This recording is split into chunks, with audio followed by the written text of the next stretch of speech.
প্রাচীন চীনের এক মোটা সোটা রাজকুমারী লুনা, যার বিয়ে হয় তার ভালোবাসার মানুষের সাথে।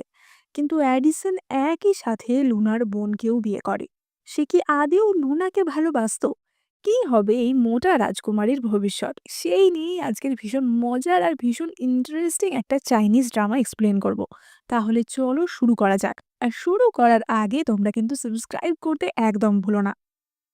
ড্রামার শুরুতে আমরা রাজকুমার অ্যাডিসনের বিয়ের দৃশ্য দেখতে পাই, এবং আমরা দেখতে পাই অ্যাডিসনের সাথে দুইজন মেয়ের বিয়ে হচ্ছে।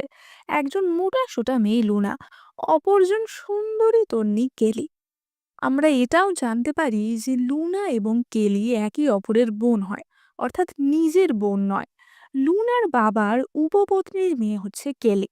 বিয়ের আসরে লোকজন সমালোচনা করছিল যে কেলি যতই উপপত্নীর মেয়ে হোক না কেন, অ্যাডিসনের মনে তো সেই জায়গা করে নিয়েছে। লুনা শুধুমাত্র নিজের স্টেটাসের জোরে নিজের বাবাকে দিয়ে এই বিয়ের কথা বলিয়েছে। না হলে এই মোটা কুৎসিত মেয়েকে কেই বা বিয়ে করবে? এবার এই সময় বউ করতে গিয়ে লুনার ড্রেসের পিছন দিক ফেটে যায়, এবং তাই নিয়ে সবাই হাসাহাসি শুরু করে দেয় এবং বলে যে অ্যাডিসন তো ওকে দেখলেই বমি করে দেবে। এবার বিয়ের মধ্যে একটা রিচুয়াল ছিল যেখানে স্বামী স্ত্রীকে একে অপরের দিকে ঝুঁকে বো করতে হবে। কিন্তু অ্যাডিসন লুনার দিকে বো না করে কেলির দিকেই প্রথমে বো করে, এবং তখনই কেলি ইশারায় কেলির দাসীকে দিয়ে লুনার দিকে একটা ব্যাঙ ছুড়ে দেয়। লুনা ভয় পেয়ে একটি দামি পাত্র ভেঙে ফেলে। অ্যাডিসন সবার সামনে লুনাকে ভর্ৎসনা করে বলে যে তুমি মহারাজকে বলে এই বিয়ের সম্বন্ধ করিয়েছ, কিন্তু তোমার আচার ব্যবহার দেখে মনে হয় না যে তুমি আদৌ একটা সম্মানীয় পরিবারের মেয়ে।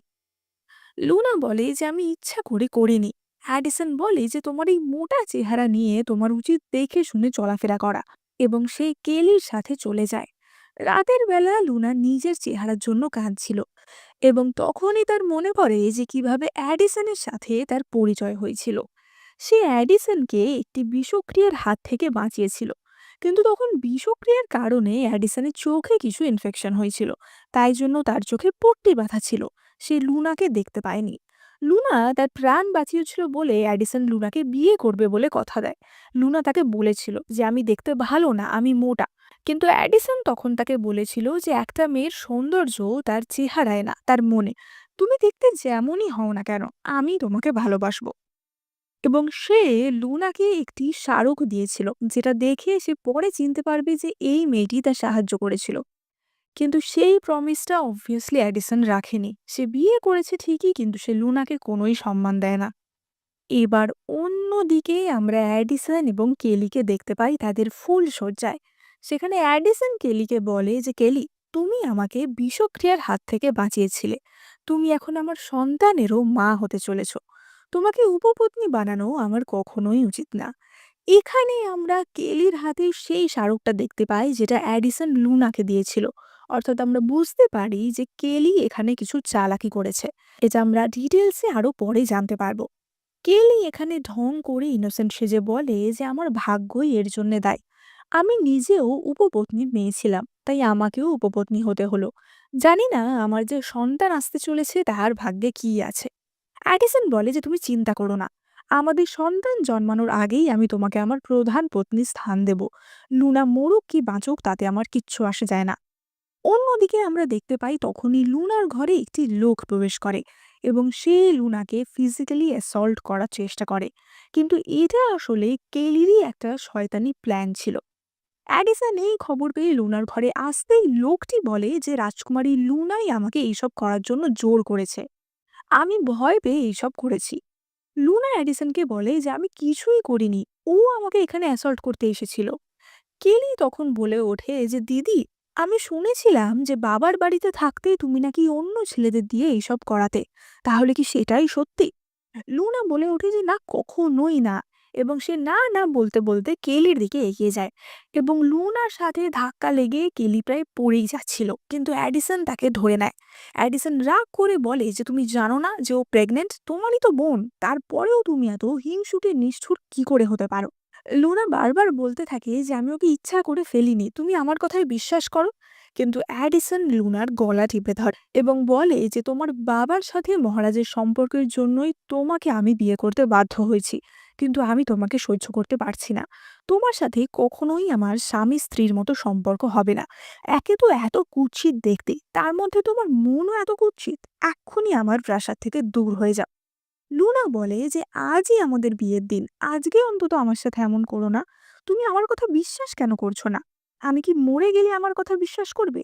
এই বলে লুনা সেখানের একটি থামে মাথা ঠুকতে থাকে এবং মাথা ঠুকতে ঠুকতে লুনা সেখানেই মারা যায়।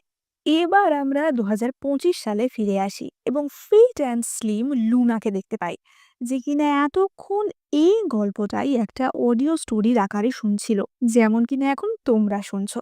লুনা বর্তমানে একজন ইন্টারনেট ফেমাস সায়েন্টিস্ট। সে গল্পটা শুনে ভাবে যে লুনার সাথে যেটা হয়েছে অতীতে সেটা খুবই অন্যায়। আর রাজকুমারী বা কেমন, যে কোনটা সত্যি আর কোনটা মিথ্যে সেটা বোঝারই ক্ষমতা নেই। এবার তখনই বর্তমানে লুনা ট্রেডমিল থেকে পড়ে যায় এবং সময় পিছিয়ে যায়, এবং মডার্ন লুনার আত্মা অতীতের সেই মোটা সোটা লুনার শরীরে প্রবেশ করে। সে অজ্ঞান অবস্থা থেকেই উঠে অবাক হয়ে যায় যে আমি কোথায়, এবং সে বুঝতে পারে সে টাইম ট্রাভেল করে অতীতে চলে এসছে। অ্যাডিসন বলে ওঠে যে তুমি ভেবো না এইসব করলে আমি তোমাকে ছেড়ে দেব, তাড়াতাড়ি আমার বাড়ি থেকে বেরিয়ে যাও। কিন্তু এই লুনা তো আগের লুনার মতো ছিল না। সে বলে যে অ্যাডিসন, তোমার কি মাথা মোটা? আমার কি খেয়ে দেয়ে কাজ নেই যে অকারণে আমি নিজের মাথা ফাটাতে যাব? কেলি আঙুল তুলে বলতে আসে যে দিদি, আমি জানি তুমি প্রাসাদ ছেড়ে যেতে চাও না, কিন্তু অ্যাডিসনের কথা তো তোমাকে শুনতেই হবে। লুনা তার আঙুল ধরে বলে যে কেন, তোমার কি সমস্যা? তোমার কি হিংসা হচ্ছে যে তুমি কোনোদিন আমার জায়গায় আসতে পারবে না, সারা জীবন উপপত্নী হয়েই থাকবে? আমি কি বুঝি না যে তুমি ওই লোকটাকে আমার ঘরে পাঠিয়েছিলে আমাকে ফাঁসানোর জন্য? অ্যাডিসন বলে যে লুনা, কি বলছো তুমি? লুনা বলে যে তুমি একজন রাজকুমার। তুমি চোখের দিক থেকেও অন্ধ আর মনের দিক থেকেও। কোনটা ঠিক কোনটা ভুল বোঝার ক্ষমতা তোমার নেই। অ্যাডিসন এই কথা শুনে প্রচন্ড রেগে যায় এবং লুনাকে এক চড় মারতে আসে, কিন্তু লুনা তাকে ধাক্কা মেরে ফেলে দেয়। কেলি এই দৃশ্য দেখে লুনাকে মারতে আসে, কিন্তু লুনা তাকেও ঘুরিয়ে তার পিছনে এক লাথি মেরে তাকে অ্যাডিসনের ওপর ফেলে দেয়। ফিউচারে লুনা আসলে মার্শাল আর্টসে খুবই ভালো ছিল। তখনই অ্যাডিসনের দেহরক্ষী খবর দেয় যে যে লোকটি লুনার ঘরে এসেছিল সে পালিয়ে গেছে, কারণ নিঃসন্দেহে সেই লোকটাই দোষী ছিল, তাই সে ভয় পালিয়েছে যাতে তার মুখ থেকে সত্যি কথা না জানা যায়। লুনা বলে যে তোমরা আমার চরিত্রে দাগ আনার চেষ্টা করছো, এবার তো বোঝাই যাচ্ছে যে কে দোষী। অ্যাডিসন বলে ওঠে যে দোষী যেই হোক না কেন, তুমি ভালো মেয়ে নও। আমার প্রাসাদে দাঁড়িয়ে আমাকেই অপমান করছো। কাল থেকে তুমি এই বাড়ির চাকর হয়ে থাকবে, সমস্ত কাজ করবে, আর তোমার রাজকীয় খাওয়া দাওয়াও বন্ধ। এবার আমরা পরের দিনের দৃশ্য দেখতে পাই, যেখানে লুনা এবং তার খাস দাসী চুইয়াকে কাপড় কাচতে দেওয়া হয়েছিল। চুইয়া কাঁদতে কাঁদতে বলে যে ওরা তোমার প্রতি খুব অন্যায় করেছে, এতগুলো কাপড় কাচতে তো ১ বছর লেগে যাবে। কিন্তু লুনা এসবে ভয় পায় না। আমরা দেখি যে লুনা কিছু যন্ত্রপাতি বার করে। সে বলে যে ভাগ্যিস আসার সময় এগুলো হাতের কাছেই ছিল, তাই জন্য আনতে পেরেছিলাম। চুইয়া বলে যে কিন্তু এইগুলো দিয়ে কি হবে? লুনা বলে যে 21st সেঞ্চুরিতে আমি একজন বিখ্যাত সায়েন্টিস্ট, যার ৩১ মিলিয়ন ফলোয়ার আছে। এইসব ছোটখাটো বাধা আমার কাছে কোনো ব্যাপারই না। চুইয়া তো ভাবে যে লুনা হয়তো পাগলই হয়ে গেছে, কিন্তু সেই দিন সারা রাত কাজ করে লুনা একটা ওয়াশিং মেশিন বানায়। এবার যেহেতু তখন ইলেকট্রিসিটি ছিল না, তাই সোলার প্যানেলের মাধ্যমেই সে মেশিনটা চালানো শুরু করে। এবার ওয়াশিং মেশিনের সাহায্যে তার জামা কাপড় কাচার কাজ খুবই সহজ হয়ে যায়। লুনা বলে যে শুধু আমার বাড়ির কাজের জন্য না, আমি সব লোকের কাছে এই মেশিন পৌঁছে দেব। আমাদের কোম্পানির নাম হবে হাইয়ার। এবং তারা দুজনে বাজার অঞ্চলে গিয়ে সেখানে তাদের ওয়াশিং মেশিন বিক্রির অ্যাডভার্টাইজ করতে শুরু করে, যে হাত না লাগিয়েই আপনার ময়লা জামা কাপড় ঝকঝকে করে ফেলুন। লুনা এর সাথে অফারও দেয় যে যারা আজ ওয়াশিং মেশিন কিনবে তাদের আমাদের কোম্পানির তরফ থেকে ফ্রিতে লন্ড্রি পডস দেওয়া হবে। এবার লোকজন তো বিশ্বাস করতে চায় না যে কিভাবে একটা মেশিন দিয়ে জামা কাপড় কাচা যাবে। তখনই লুনা বলে যে আমি সবার সামনে কেচে দেখাচ্ছি, আপনাদের মধ্যে থেকে কেউ এগিয়ে আসুন, তার জামা দিন, আমি সেটা কেচে দেখাবো। কিন্তু তখনই সেখানে একজন খুবই নোংরা জামা কাপড় পরা একটি ভিখিরি গোছের লোক আসে এবং সে বলে যে আমার জামা নাও, এবং লুনা তার জামা কেচে একদম ঝকঝকে সাদা করে দেয়।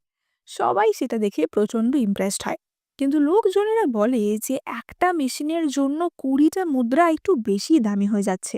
এবং তখনই লুনা আর একটা অফার দেয়, সে বলে যে আজ যেহেতু আমাদের ব্যবসার প্রথম দিন, তাই আজ 2 ঘন্টার মধ্যে যারা নেবে তারা এটা অর্ধেক দামে পেয়ে যাবে। আর প্রথম 20 জন আরও 20% ডিসকাউন্ট পাবে। তাই সবাই তাদের টাকা নিয়ে ছুটে আসে প্রথমে কেনার জন্য। এবার সেখানেই আমরা দেখতে পাই চীনের সম্রাট অর্থাৎ অ্যাডিসনের বাবাকে। তিনি রাজ্য পরিদর্শনে বেরিয়েছিলেন এবং তিনি এই জটলা দেখতে পান এবং তিনিও নিজের জন্য একটা ওয়াশিং মেশিন কিনে আনতে বলেন। এবার আমরা রাজপ্রাসাদের দৃশ্য দেখতে পাই। মহারানী এবং অন্যান্যরা মেশিন দেখে খুবই অবাক হয়। মহারানী বলে যে এই মেশিন থাকলে তো ভবিষ্যতে আমাদের এত চাকর বাকরেও দরকার পড়বে না। এবার তখনই সেখানে অ্যাডিসন হাজির হয়।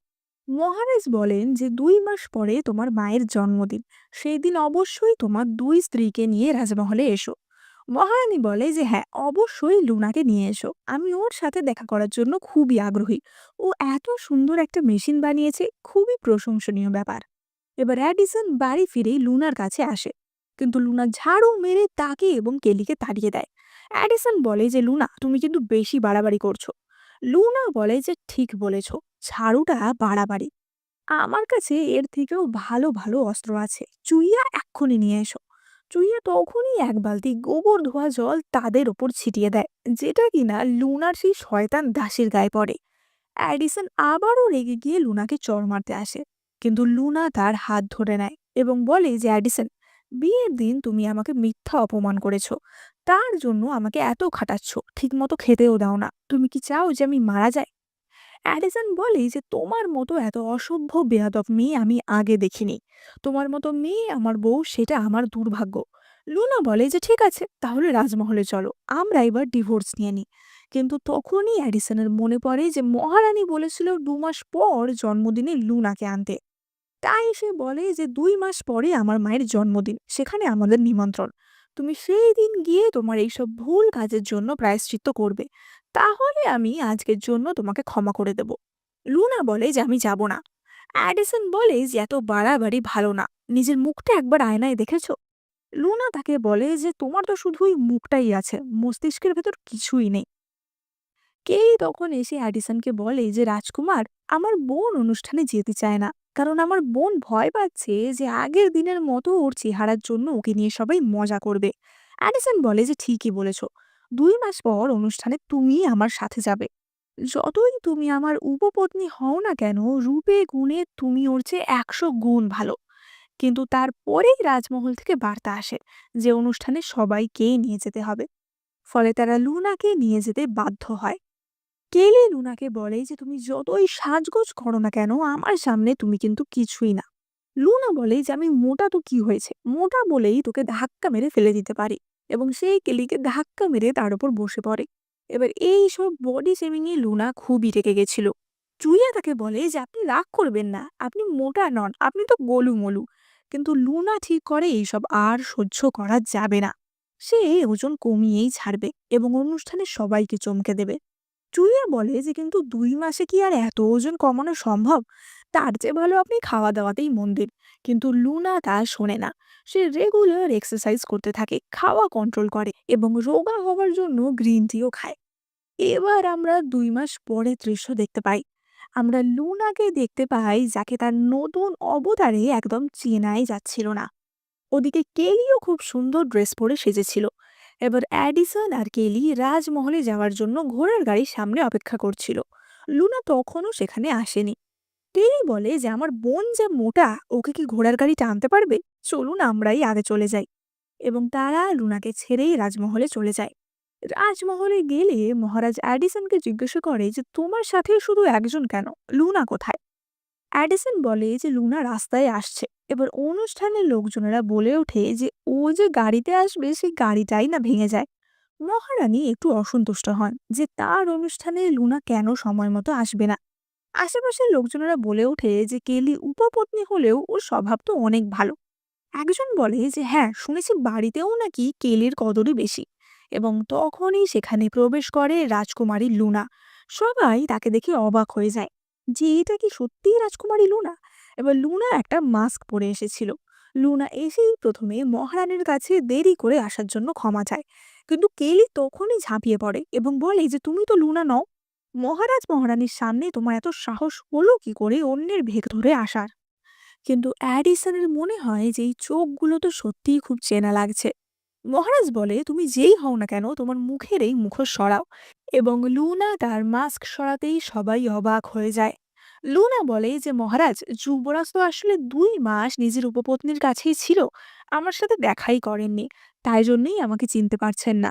সবাই প্রচন্ড অবাক হয় এবং লুনার প্রশংসা করতে থাকে। মহারাজ অ্যাডিসনকে জিজ্ঞাসা করে যে অ্যাডিসন, তুমিই বলো, এটাই তোমার স্ত্রী তো? অ্যাডিসন বলে যে হ্যাঁ, এটাই আমার স্ত্রী রাজকুমারী লুনা। লুনা বলে যে সত্যিই আমি আগে মোটা ছিলাম, কিন্তু এই 2 মাসে আমি নিজের ওপর পরিশ্রম করেছি এবং রোগা হতে সক্ষম হয়েছি। মহারানী লুনার এই অধ্যাবসায় দেখে খুবই খুশি হন।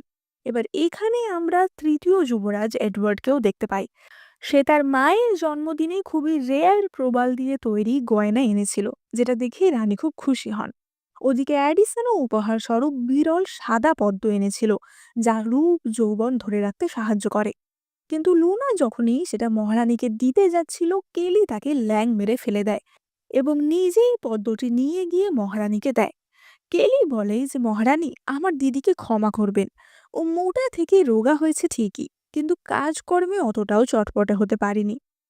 লুনা উঠে দাঁড়িয়ে অ্যাডিসনকে বলে যে তোমার উপপত্নী কি গাধা? অ্যাডিসন বলে যে দোষটা তোমারই। মহারানী বলে যে তোমরা আজকের দিনে আমার সামনে দাঁড়িয়ে তর্কাতর্কি করছো। কেলি বলে ওঠে যে আমার দিদিকে কিছু বলবেন না, ও তো এমনই, আপনি আমাকে একটা সুযোগ দিন আপনাকে খুশি করার।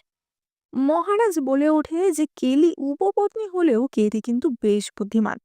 এবার মহারানীকে খুশি করার জন্য কেলি বাদ্যযন্ত্র বাজিয়ে শোনায় এবং সবাই তাতে খুবই প্রসন্ন হয়। মহারাজ মহারানীও খুব খুশি হয়। কিন্তু যাওয়ার সময় কেলি লুনাকে সবার মধ্যে ঠেলে পাঠিয়ে দেয়। মহারাজ বলেন যে লুনা, তুমিও কি কিছু পরিবেশন করতে চাও নাকি? লুনা মনে মনে ভাবে যে কেলি, দেখ তোর মুখে কেমন থাবড়াটা আমি দিই এবার। মহারানী বলেন যে আজকে তুমি যা করেছো দেখা যাক তার ক্ষতিপূরণ তুমি করতে পারো কিনা। লুনা বলে যে নিশ্চয়ই। কেলি মনে মনে ভাবে যে ওজন কমিয়েছে তো কি হয়েছে, ওর তো কোনো ট্যালেন্টই নেই। তখনই সেখানে চুইয়া লুনার ট্যাবলেট এবং অন্যান্য ইনস্ট্রুমেন্ট নিয়ে আসে এবং লুনা অ্যালেক্সার মাধ্যমে গান চালিয়ে দারুণ একটা পারফরমেন্স দেয়। এইরকম পারফরমেন্স সভায় উপস্থিত আজ অবধি কেউ দেখেনি। এমনকি সে তার কালা চশমা পরে রক সং গিয়ে সবাইকে একদম মাতিয়ে দেয়। মহারানী ও অন্যরা সবাই ভীষণই খুশি হয়। লুনা বলে যে মহারানী, আপনার জন্য আমার আরও একটা উপহার আছে, ম্যাজিক। মহারানী ম্যাজিক শুনে খুব খুশি হয়। কিন্তু তখনই কেলি লুনার ম্যাজিক পণ্ড করার উদ্দেশ্য নিয়ে এগিয়ে আসে এবং বলে যে দিদি, তুমি এত ট্যালেন্টেড, আমি কি তোমাকে কোনো সাহায্য করতে পারি? আমি তোমার বোন, তোমাকে সাহায্য করতে পারলে আমার ভালোই লাগবে। লুনা বলে যে নিশ্চয়ই, আমি যে ম্যাজিকটা করছি সেখানে আমার একজন হেল্পার লাগবেই। এবার লুনা ম্যাজিক দেখানোর জন্য কেলিকে একটি বক্সে ঢুকিয়ে দেয় এবং একটি তরোয়াল দিয়ে সোজা বাক্সটা এই ফোর ও ফোর করে দেয়। সভায় উপস্থিত সকলে চমকে ওঠে এবং ছোটাছুটি শুরু করে দেয়। অ্যাডিসন সঙ্গে সঙ্গে ছুটে আসে এবং বলে যে ডাক্তার ডাকো। লুনা, তোমার এত সাহস হয় কি করে কারোর জীবন নিয়ে ছিনিমিনি খেলার? লুনা বলে যে এই তোমার এই বড় বড় চোখগুলো একটু খুলে দেখো, কেলির কিছুই হয়নি। সবাই দেখে যে কেলি একদম ঠিক আছে, কিন্তু কেলি ভয় পেয়ে টয়লেট করে ফেলেছিল। অ্যাডিসন বলে যে তুমি জানো কেলি প্রেগনেন্ট, তাও তুমি ওকে ভয় দেখালে কেন? লুনা বলে যে আমি তো ওকে ডাকতে চাইনি, ও নিজে থেকেই সাহায্য করবে বলে এলো, এতে আমার দোষ কি বলো? লুনা মহারাজ এবং মহারানীকে বলে যে আমার পারফরমেন্স শেষ হয়েছে, এই দুটো পারফরমেন্সের নিরিখে আপনারা আমার আগের ভুলগুলি ক্ষমা করে দেবেন। মহারাজ এবং মহারানী সভায় উপস্থিত বাকিরা লুনার প্রশংসায় ফেটে পড়ে। ওদিকে কেলি তো হিংসায় জ্বলে পুড়ে যাচ্ছিল। লুনার এই অনুষ্ঠানে খুশি হয়ে মহারাজ তাকে পুরস্কৃতও করে। লুনা বলে যে মহারানীর জন্য আমার এখনো একটা উপহার দেওয়া বাকি আছে, মহারানীর জন্মদিনের সেরা উপহার। এবং সে সবাইকে বাইরে নিয়ে আসে, যেখানে অনেকগুলি বাজি রাখা ছিল। মহারাজ বলেন যে এগুলো কি? লুনা বলে যে মহারানীর জন্মদিনে এই জিনিসগুলোর মাধ্যমে আমরা হেভেন থেকে ব্লেসিংস আনাবো। সবাই অবাক হয়ে যায় যে সেটা কিভাবে সম্ভব। কেলি বলে যে তুমি কি বোকা নাকি আমাদের বোকা ভাবো, স্বর্গে যাবে এই জিনিস? লুনা বলে যে তুমি চুপ করো এবং সে বাকিদের একটু দূরে দাঁড়াতে বলে যাতে কেউ ভয় না পেয়ে যায়। সবাই দূরে সরে গেলেও কেলি সরে না। লুনা বলে যে কি হলো, সরো, একবার তো ভয় টয়লেট করে ফেলেছিলে, আবারও কি তাই করতে চাও নাকি? কেলি বলে যে এইসব ভাওতা বন্ধ করো, আমি এখানেই দাঁড়িয়ে দেখবো তুমি কি করতে পারো। এবার লুনা বাজির মাথায় আগুন ধরিয়ে সরে যায়, কিন্তু কিছুই হয় না। লুনা ভাবে যে বাড়িতে তো সবই ঠিকঠাক হয়েছিল, তাহলে এখন হঠাৎ কি হলো। তখনই কেলি সেই বাজি ধরে নাড়া দেয় এবং বলে যে তোমার দম তো দেখাই গেল। এবং ঠিক সঙ্গে সঙ্গে বাজিগুলো সব ফাটতে শুরু করে। কেলি তো চোখে মুখে কালি নিয়ে পড়ে যায়। অন্যদিকে বাকিরা আকাশে এই বাজি দেখে প্রচন্ড খুশি হয় এবং সবাই মহারানীকে জন্মদিনের শুভেচ্ছা জানায়। মহারাজ এতই খুশি হন যে বলেন যে আমিও চেষ্টা করব জানানোর, এবং তারা খুব আনন্দ করে বাজি ফাটায়। অ্যাডিসন ভাবে যে সত্যি লুনা রিসেন্টলি অনেকটাই বদলে গেছে। মহারাজা জিজ্ঞাসা করেন যে আচ্ছা, এই জিনিসগুলোর প্রয়োজনীয়তা বা উদ্দেশ্য কি। লুনা বলে যে শুধুমাত্র বিনোদন না, এগুলো যুদ্ধক্ষেত্রে সিগন্যাল হিসেবেও ব্যবহার করা যাবে। তাছাড়া এমনও বোমা বানানো যায় যাতে পাহাড় টলিয়ে দেওয়ার ক্ষমতা থাকে। তাই অনেক ক্ষেত্রেই এগুলো কাজে লাগানো যাবে। এবার লুনা মহারাজকে বাজি বানানোর পদ্ধতিও বলে দেয়। মহারাজ বলেন যে সত্যি এটা খুবই কাজের, তুমি আমার সাথে এই নিয়ে পরে কথা বলবে। এবার তখনই হঠাৎ একজন দাসী ছুটতে ছুটতে আসে এবং বলে যে মহারানী, রাজকুমারী লিয়া আপনার জন্মদিনে এখানেই আসছিলেন, কিন্তু উনি পা পিছলে পড়ে গেছেন। এবার লিয়া প্রেগনেন্ট ছিল, তাই জন্য তার অবস্থা খুবই ক্রিটিক্যাল হয়ে পড়েছিল। কেলি সঙ্গে সঙ্গে বলে যে আমি জানি এরকম অবস্থায় কি করতে হয়, তাই জন্য সেও সেখানে যায়। এবার লুনার মনে পড়ে যে সে তো গল্পটা শুনেছিল এবং সে গল্পে পড়েছিল যে কেলির দোষেই রাজকুমারী লিয়ার মৃত্যু হবে। তাই জন্য সেও রাজমহলের দিকে রওনা দেয়। ততক্ষণে চিকিৎসকরা সবাই হাত তুলে নিয়েছিল, কারোর কিছু করার ক্ষমতা ছিল না। মহারানী কেলিকে বলে যে কেলি, তুমি বলেছিলে কোনো একটা উপায় জানো, সেটা কি এক্ষুনি অ্যাপ্লাই করো। কেলি বলে যে আমি একজন দাইমাকে এটা করতে দেখেছিলাম, আমি চেষ্টা করব। এবার সে প্রিন্সেস লিয়ার কাছে গিয়ে তার ডেলিভারিতে সাহায্য করতে থাকে। আসলে বাচ্চাটির পজিশন ঘুরে গেছিল। কেলি বুঝতে পারে যে এতে কিন্তু লিয়া মারা যেতে পারে, কিন্তু তবুও সে তার পেটে চাপ দিতে থাকে। তখনই সেখানে লুনা আসে এবং বলে যে কেলিকে এক্ষুনি ওখান থেকে সরে যেতে বলুন। অ্যাডিসন বলে যে লুনা, কেলি চেষ্টা করছে, তুমি এখানে নাক গলিও না। লুনা বলে যে কেলি যা করছে তাতে বাচ্চাটা বেঁচে গেলেও রাজকুমারী কিন্তু বাঁচবে না। তোমাদের যদি আমার কথা বিশ্বাস না হয় তাহলে এক্ষুনি রাজ চিকিৎসককে বলো যে লিয়ার পালস চেক করে দেখতে, তাহলেই বোঝা যাবে। রাজ চিকিৎসক লিয়ার পালস পরীক্ষা করে দেখে এবং দেখে যে রাজকুমারীর পালস ব্লক হয়ে গেছে। বেশিক্ষণ এভাবে চললে রাজকুমারী মারা যাবে। মহারানী সঙ্গে সঙ্গে হুকুম করেন যে এক্ষুনি কেলিকে ওখান থেকে সরাও, ওকে যেন আমার মেয়ের আশেপাশে আর না দেখতে পাই। লুনা বলে যে আমাদের অপারেশন করতে হবে, লিয়ার পেট কেটে বাচ্চাটা বার করতে হবে, অর্থাৎ সি সেকশন। কিন্তু তখন এই ব্যাপারে কেউই জানতো না। রাজ চিকিৎসক বলে যে এভাবে তো শুধু ঘোড়াদের বাচ্চা হয়। অ্যাডিসন বলে যে লুনা, তোমার এত সাহস হয় কি করে এসব উল্টো পাল্টা কথা বলার। কিন্তু লুনা তার কথায় কোনো পাত্তা দেয় না এবং বলে যে রাজকুমারীর প্রাণ এখন প্রচন্ড বিপদে। বেশি দেরি হলে মা বা বাচ্চা কাউকেই বাঁচানো যাবে না, আপনারা আমাকে অনুমতি দিন। লুনা বলে যে পাশের একটি ঘর পুরো স্যানিটাইজ করে পরিষ্কার করে সেখানে লিয়াকে শিফট করা হোক। মহারানী লুনার হাত ধরে বলে যে আমাদের একটাই মেয়ে, তুমি যে করে হোক ওকে বাঁচাও। লুনা বলে যে রাজকুমারীর প্রাণ যদি আমি বাঁচাতে না পারি আমি আমার প্রাণ দিয়ে দেব। এই বলে লুনা তার অপারেশন থিয়েটারের দিকে রওনা দেয় এবং তার অপারেশন শুরু করে।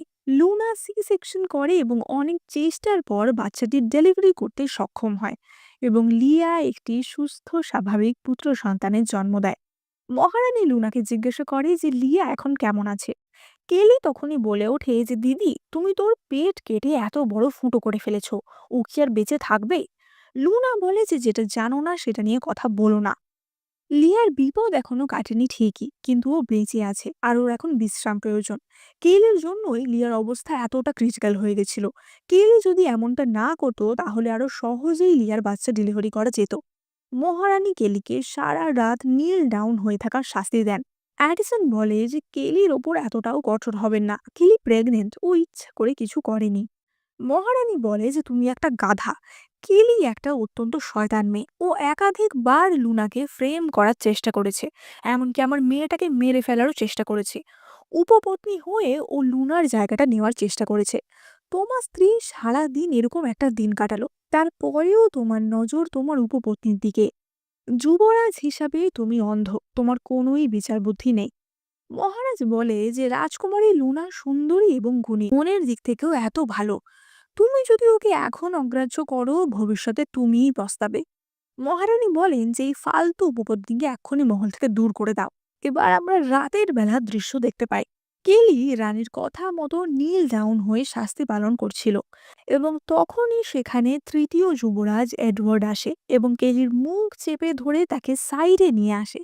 কেলি তাকে দেখে প্রচন্ড চমকে যায়। এডওয়ার্ড তাকে বলে যে আমাকে মিস করনি?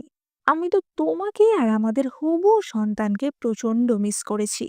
আমরা বুঝতে পারি যে কেলির গর্ভে যে সন্তান রয়েছে সেটা এডিসনের নয়। কেলি বলে যে তুমি চুপ করো। এই উপপত্নীর মেয়ে হয়ে আমি আর থাকতে পারছিলাম না, তাই জন্যই আমি বিয়ে করে নিয়েছি। তাছাড়া তুমি আমাকে কখনোই বিয়ে করতে না। এডওয়ার্ড বলে যে আমি চেয়েছিলাম তোমাকে আমার উপপত্নী বানাতে, কিন্তু আজ সভাতে লুনাকে দেখে বুঝলাম যে তোমার অবস্থা ওই মহলে খুব একটা ভালো কিছু হবে না। লুনাকে সরাতে যদি আমার কোনো সাহায্য লাগে তাহলে আমাকে বলতে পারো। অন্যদিকে আমরা লুনাকে দেখতে পাই। লুনা মহারাজকে জানায় যে লিয়ার বিপদ কেটে গেছে এবং সে এখন সম্পূর্ণ সুস্থ। মহারাজ তাতে বেশ খুশি হন এবং তিনি বলেন যে তুমি সত্যি খুবই প্রতিভাধর একটি মেয়ে। তুমি ওয়াশিং মেশিন বানিয়েছো যেটা লোকের কত ভালো করেছে। তারপর তুমি এই সুন্দর বাজিগুলো বানালে যেগুলো দিয়ে কিনা বোমাও বানানো যেতে পারে। তুমি আমাদের রাজ্যের গর্ব। তোমাকে আমি একটি পুরস্কার দিতে চাই। লুনা বলে যে আমি এখনো কিছু ভাবিনি, কিন্তু আমি ভেবে বলবো যে আমার কি চাই। অন্যদিকে আমরা অ্যাডিসনকে দেখতে পাই, যে কিনা এখন নিজের করা অন্যায়গুলি বসে বসে ভাবছিল। অ্যাডিসন এই সময় তার দেহরক্ষীকে ডাক এবং বলে যে ফুলশয্যার রাত যে লোকটি লুনার ঘরে প্রবেশ করেছিল সেই লোকটিকে যত তাড়াতাড়ি পারো খুঁজে বের করো। এবার তখনই সেখানে কেলি আসে এবং বলে যে গতকাল আমি সত্যিই রাজকুমারীকে সাহায্য করতে চেয়েছিলাম, কিন্তু রানীমা আমাকে ভুল বুঝলেন। কেলি ঢং করে বলে যে কি আর করব বলো, আমি একজন উপপত্নী, তাই সবাই আমাকে এমন করে। কিন্তু অ্যাডিসন আর তখন গলে না। সে বলে যে আমি সবসময় তোমাকেই বড় করে রেখেছিলাম, কিন্তু তুমি নিজেই লুনার সাথে ঝামেলা করে নিজের বিপদ ডেকে আনলে। কেলি বুঝতে পারে যে তার জায়গাটা হয়তো এখান থেকে টলে যেতে পারে। সে ভাবে যে যে করেই হোক রাজকুমারের মন আবারও জয় করতে হবে। অন্যদিকে আমরা লুনাকে দেখতে পাই।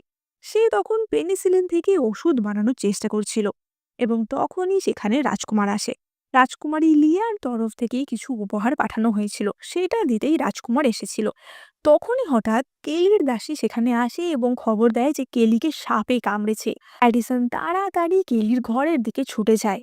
কেলির খাস দাসী বলে যে যে সাপটা তাকে কামড়েছিল সেটা খুবই বিষাক্ত ছিল। চিকিৎসক এসেছিল কিন্তু কিছুই করতে পারেনি। তাছাড়া কেলির বেঁচে থাকারও কোনো ইচ্ছা ছিল না। অ্যাডিসন বলে যে তার মানে? কেলের দাস কেঁদে কেঁদে বলে যে কাল ওনার সাথে যা হয়েছে, যে অপমান সহ্য করতে হয়েছে, তারপর ওনার পক্ষে বেঁচে থাকা আর সম্ভব না। ওদিকে লুনা তখন চা খেয়ে চায়ের প্রশংসা করছিল। তাই দেখে অ্যাডিসন খুব রেগে যায় এবং বলে যে আমি ভেবেছিলাম তুমি শুধরে গেছো, কিন্তু তুমি তো যেইকে সেই রয়েছো। আমি তোমাকে আদেশ দিচ্ছি, তুমি কেলিকে সারিয়ে তুলবে। ওদিকে কেলি তখন মিটমিট করে হাসছিল, অর্থাৎ কেলির কিছুই হয়নি। সেই সব সাপের কামড়ে নাটক করে আবারও অ্যাডিসন পটানোর চেষ্টা করছিল। এবার সে যে মিটমিট করে হাসছিল সেটা লুনা দেখতে পেয়ে যায় এবং লুনা বলে যে ঠিক আছে, আমি ওকে সারিয়ে তুলবো। এবং লুনা একটা করাত নিয়ে আসে এবং বলে যে কেলির পা থেকে বিষটা যাতে ছড়িয়ে না যায় তাই ওর পাটা কেটে বাদ দিতে হবে।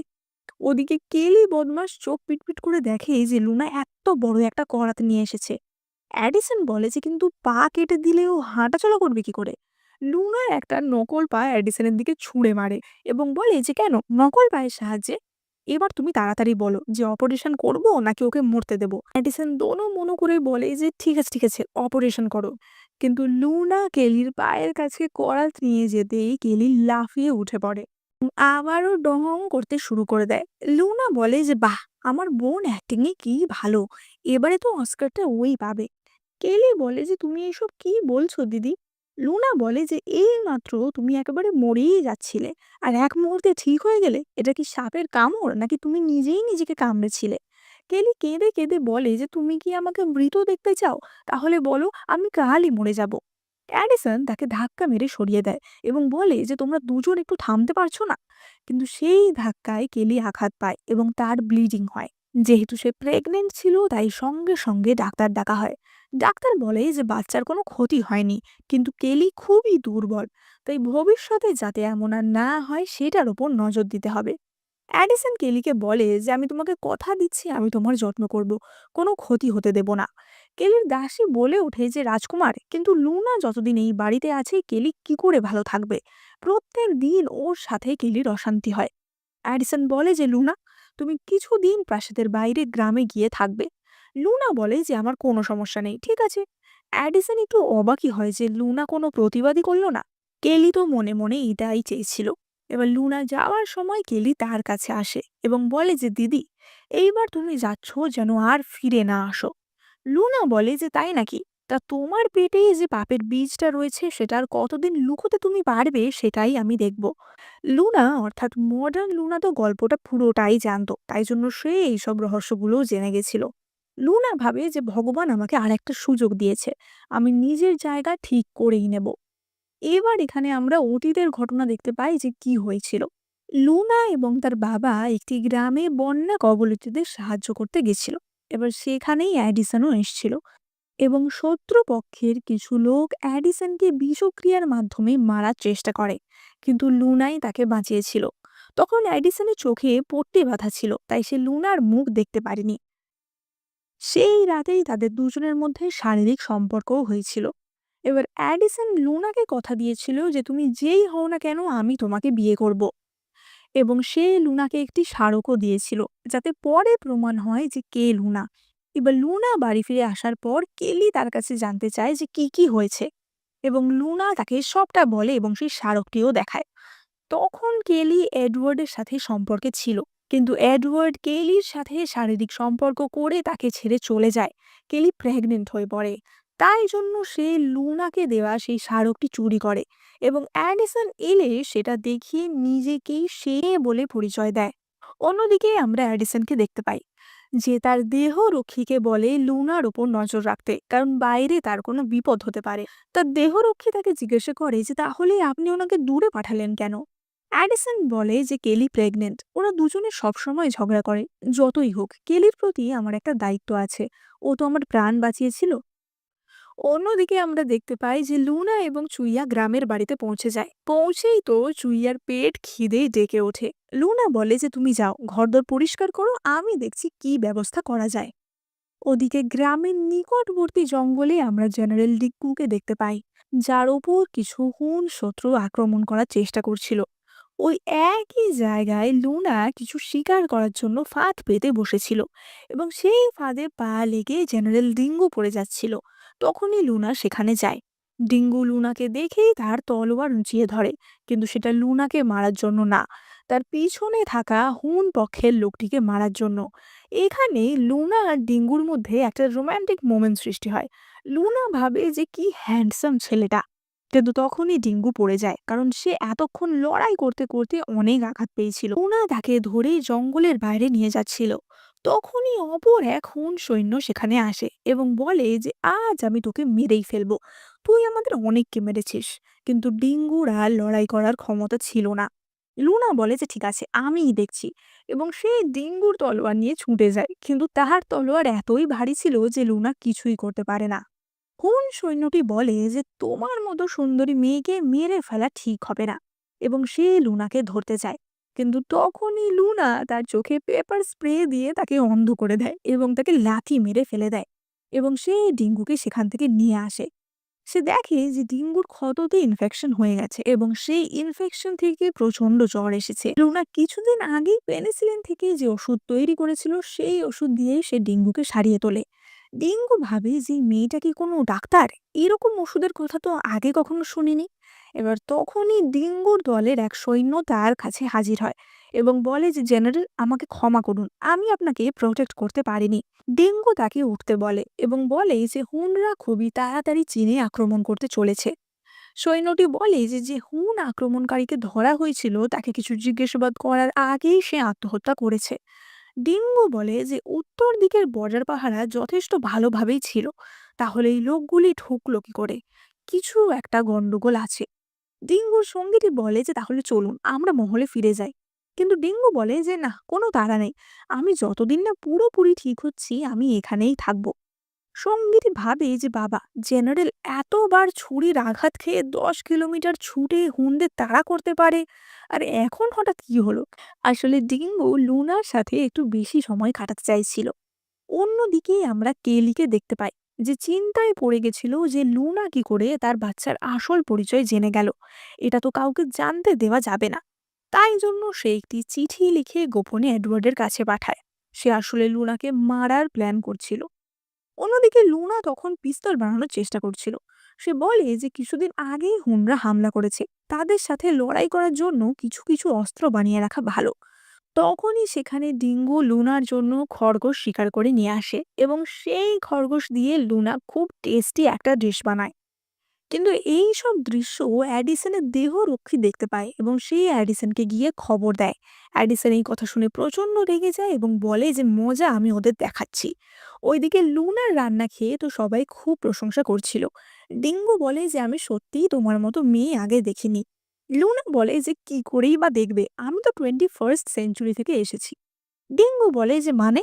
লুনা কথা ঘোরানোর জন্য বলে যে আমি তোমাদের জন্য এমন একটা রান্না করি তোমরা কখনো খাওনি, এবং সে সবাইকে রামেন খাওয়ায়। ডিঙ্গু এই অচেনা খাবার খেতে ভয় পাচ্ছিল, কিন্তু লুনা তাকে জোর করে খাইয়ে দেয়। এবার এই সময়তেই সেখানে অ্যাডিসন চলে আসে, এবং সে দেখে যে লুনা একটি অন্য পুরুষকে খাইয়ে দিচ্ছে, এবং সেটা দেখে সে প্রচন্ড রেগে যায়। অ্যাডিসন বলে যে লুনা, তুমি এটা কি করছো? লুনা বলে যে তুমি এখানে কেন এসেছো? অ্যাডিসন বলে যে কেন, আমি আসাতে কি তোমার খুবই সমস্যা হচ্ছে? একটা জঙ্গলি লোকের সাথে এটা তুমি কি করছিলে? কয়েকদিনের জন্য বাড়ির বাইরে গেছো, আর তাতেই তোমার কি এতটুকুও আত্মসম্মান নেই? লুনা বলে যে আত্মসম্মান হ্যাঁ আছে তো, তাহলে সবার আগে আমি তোমাকেই ছেড়ে দেব। ডিঙ্গু বলে যে তুমি কাকে জঙ্গলি লোক বলছো? এবং অ্যাডিসন ডিঙ্গুকে দেখেই চিনতে পারে। ডিঙ্গু আসলে মহারাজের নিজের ভাই, অর্থাৎ অ্যাডিসনের কাকা ছিল। তারা সবাই ডিঙ্গুকে বউ করে। অ্যাডিসন বলে যে এটা আমার স্ত্রী, ও যদি কোনো ভুল করে থাকে আমি ওর হয়ে ক্ষমা চাইছি। ডিঙ্গু বুঝতে পারে যে এটাই অ্যাডিসনের সেই অবহেলিত স্ত্রী। লুনা এডিসনকে বলে যে তুমি কি বলতে চাও? এক্ষুনি তো তুমি ওনাকে জঙ্গলি বললে, আবার আমার কাজের জন্য কেন ক্ষমা চাইছো? এখানে সব থেকে বড় জঙ্গলি তো তুমি। ডিঙ্গু বলে অ্যাডিসন, তুমি লুনাকে ভুল বুঝো না। কোন সেনার হাত থেকে ও আমার প্রাণ বাঁচিয়েছিল। এবার তখনই বাইরে থেকে একজন আক্রমণকারী লুনার দিকে একটি তীর ছুঁড়ে মারে, কিন্তু অ্যাডিসন সঙ্গে সঙ্গে তার হাত টেনে তাকে সরিয়ে নেয়, এবং তখনই সেখানে একাধিক মুখোশধারী লোক আসে এবং তারা তাদের উপর আক্রমণ করে দেয়। ডিঙ্গু এবং অ্যাডিসন মিলে তাদের খতম করে, কিন্তু লুনা খালি ডিঙ্গুরই প্রশংসা করে, যাতে অ্যাডিসনের ভীষণ হিংসা হয়, এবং সে লুনার ঘাড় ধরে বলে যে জেনারেল, আমাদের এখানে থাকা ঠিক হবে না, এবং সে লুনাকে টানতে টানতে সেখান থেকে নিয়ে চলে যায়। কিন্তু এই আক্রমণকারীরা হুন সৈন্য ছিল না, এরা ছিল কেলি ও এডওয়ার্ডের পাঠানো লোক। অন্যদিকেই আমরা কেলি এবং এডওয়ার্ডকে দেখতে পাই। কেলি চিন্তায় পড়ে যায় যে যদি আমরা ধরা পড়ে যাই তাহলে কি হবে। এডওয়ার্ড বলে যে তুমি কোনো চিন্তা করো না, ওরা সবাই আত্মঘাতী সেনা ছিল, সুতরাং ধরা পড়ে গেলেও ওরা সবাই আত্মহত্যা করে নেবে, আমাদের ভয় পাওয়ার কোনো দরকার নেই। কিন্তু এই লুনা মেয়েটার কিছু একটা করতে হবে। আমি দুজন হুন সৈন্য পাঠিয়েছিলাম দেশে আক্রমণ করার জন্য, কিন্তু এই লুনার জন্যই ওরা কিছু করতে পারেনি। এই কথা শুনে কেলি পুরোই অবাক হয়ে যায়। সে বলে যে এডওয়ার্ড, তুমি বিদেশি শত্রুদের সাথে হাত মিলিয়েছো, এটা তো রাজদ্রোহ। এডওয়ার্ড বলে যে তুমি কোনো চিন্তা করো না, আমি এমন ভাবে কাজ করেছি কেউ বুঝবে না। বাবা অ্যাডিসনকেই সবসময় প্রায়োরিটি দেয়, ফলে আমি কখনোই রাজা হতে পারতাম না। একবার আমি রাজা হই। কেলি তাকে জিজ্ঞাসা করে যে তোমার প্ল্যানটা কি? এডওয়ার্ড বলে যে আমি হুনদের এই দেশে ঢুকতে সাহায্য করব, তারপর ওরাই আমার সব কাজ সহজ করে দেবে। কেলি বলে যে তুমি অ্যাডিসনকে মারতে চাও? এডওয়ার্ড বলে যে হ্যাঁ, তুমি যদি আমাকে কিছু ইনফরমেশন এনে দাও আমার কাজ আরো সহজ হবে। এডওয়ার্ড কেলিকে বোঝায় যে এডিসন এমনিও তোমাকে আজকাল পাত্তা দেয় না, লুনাকেই বেশি পছন্দ করে, আমি তোমাকে রানী করে রাখবো। ওদিকে অ্যাডিসন লুনাকে বাড়ি ফিরিয়ে আনে এবং বলে যে লুনা, মনে রাখবে তুমি আমার স্ত্রী, এই জীবনে তোমার একটাই স্বামী থাকবে। লুনা বলে যে ও, এখন আমি তোমার স্ত্রী, আর এতদিন তোমার উপপত্নী তোমার স্ত্রী ছিল, আমাদের যে যার মতো থাকাই ভালো হবে, তুমি থাকো কেলির সাথে, আমাকে আমার মতো করে বাঁচতে দাও। অ্যাডিসন বলে যে কি বললে, তোমার এত সাহস? লুনা বলে যে কেন, তোমার অপর স্ত্রী থাকতে পারে আর আমার অন্য কোনো পুরুষকে পছন্দ হতে পারে না? বলে যে তুমি যাকেই পছন্দ করবে আমি তাকেই মেরে ফেলবো। লুনা বলে যে তাই? বাহ! তাহলে তুমি জেনারেল ডিঙ্গুকে মেরে ফেলো, যাও। লুনা বলে যে অ্যাডিসন, তুমি আমার প্রেমে পড়ে যাচ্ছ না তো? অ্যাডিসন বলে যে তোমার প্রেমে? তুমি একটা বেয়াদব মেয়ে। লুনা বলে যে ঠিক আছে, তাহলে আমার জীবনে একদম ইন্টারাপ্ট করবে না। অ্যাডিসন বলে যে তুমি কি আমাকে এতই ঘৃণা করো? লুনা বলে যে হ্যাঁ করি। প্রথম দিন থেকে তুমি আমার সাথে যা যা করেছো, ইভেন আমাকে মরতে বাধ্য করেছো। তার সাথেই তোমাকে যে ভালোবাসতো সেই লুনাও মারা গেছে। অ্যাডিসন বলে যে লুনা সরি। লুনা বলে যে ক্ষমা চেয়ে কি কোনো লাভ আছে? সরি দিয়ে সব ক্ষত সব আঘাত মেটানো যায় না। অ্যাডিসন বলে যে লুনা, মনে রাখবে যতদিন তুমি আমার প্রাসাদে আছো তুমি কেবলমাত্র আমার স্ত্রী হয়েই থাকবে। লুনা বলে যে ঠিক আছে, তাহলে তোমার উপপত্নীকে ডিভোর্স দিয়ে দাও। অ্যাডিসন বলে যে অযৌক্তিক কথা বলো না। এবার এই সব কথা কেলি লুকিয়ে লুকিয়ে শোনে। অন্যদিকে অ্যাডিসনের দেহরক্ষী খবর দেয় যে সেই দিন লুনার ওপর যে আক্রমণ হয়েছিল সেখানে কেলির হাত থাকতে পারে, এবং শাস্তিস্বরূপ অ্যাডিসন কেলিকেই গ্রামে গিয়ে থাকতে বলে। কিন্তু কেলি যখন চলে যাচ্ছিল তখন লুনা তাকে থামায় এবং বলে যে কেলি যদি চলে যায় আমিও চলে যাব। ফলে কেলির আর যাওয়া হয় না। পরের দিন কেলি এসে লুনাকে জিজ্ঞাসা করে যে তুমি আমাকে সাহায্য কেন করলে? লুনা বলে যে আমি তোমাকে সাহায্য করিনি, আমি নিজের জন্যই করেছি। কেলি বলে যে মানে? লুনা বলে যে তুমি থাকলে এডিসন সবসময় আমার কাছে ঘুরঘুর করবে না, আমাকে জ্বালাতন করবে না, তাই জন্যই আমি করেছি। কেলি বলে যে তাহলে তুমিই চলে যাও মহল ছেড়ে। লুনা বলে যে আমার বিয়েটা মহারাজ ঠিক করেছিলেন, বললেই তো আর চলে যেতে পারি না। তুমি যদি উপপত্নী থেকে পত্নী হতে চাও তো আমি তোমাকে আমার জায়গা ছেড়ে দেব। অন্যদিকে ডিঙ্গু এসে মহারাজকে হুন আক্রমণের ব্যাপারের খবরটা দেয়। সে বলে যে চারিদিকে খুবই কড়া পাহারার ব্যবস্থা করা হয়েছে, তাতে বাইরে থেকে লোক আসার সম্ভাবনা নেই। কিন্তু তারপরেও যখন এটা সম্ভব হয়েছে নিশ্চয়ই এই কাজের সাথে ভেতরের কোনো লোক যুক্ত আছে। এবার তখনই সেখানে লুনা আসে মহারাজের সাথে দেখা করতে এবং বলে যে মহারাজ, শীতকাল আসছে, প্রতি বছরের মতো এই বছরও বহু লোক ফ্রস্ট বাইটের হাতে যাতে মারা না যায় আমি কিছু জিনিস বানিয়েছি, যাতে সবার সাহায্য হবে। Luna jacket, body warmer, heat pad এইসব বানিয়েছিল যাতে মহারাজ ভীষণই প্রসন্ন হন।